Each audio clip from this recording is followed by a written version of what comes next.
Hi guys, today I have another Lent recipe for you all, and this one is for shrimp pholourie, and this is a popular appetizer that's made by my uncle, so I'll be sharing his recipe. So to start, we're going in our shrimp that's already cleaned with some turmeric, some all-purpose seasoning, some paprika,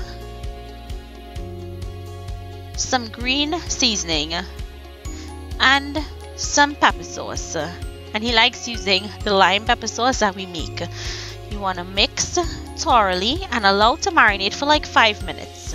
Now to make this, he uses the Pholourie mix, and you can use any brand of Pholourie mix, or you can try a Pholourie batter that I already have on the channel. Place that mix into the bowl and then go in with some paprika. We're going to season this up with a little more flavorings, some curry powder, and some more green seasoning. Now we're going to add enough lukewarm water to create a thin paste.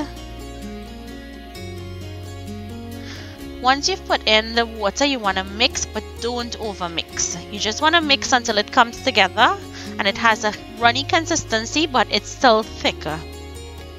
Now you take the shrimp, you dip it into that wet batter, and then this goes into your hot oil, and you want your heat to be on a medium high. Shrimp does not take very long to cook, so like around 40 to 50 seconds if it's more like mine is.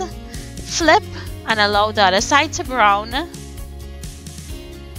These cook up pretty quickly. Once it's finished, you want to take it out of the hot oil and drain it on some paper towels. And that's it. You serve it with your favorite condiment. Today I'm using some tamarind chutney. So I hope you guys enjoyed this recipe. Make it and let me know if you like it. Thank you so much for watching. Thank you for my uncle for sharing, and I'll see you in my next video.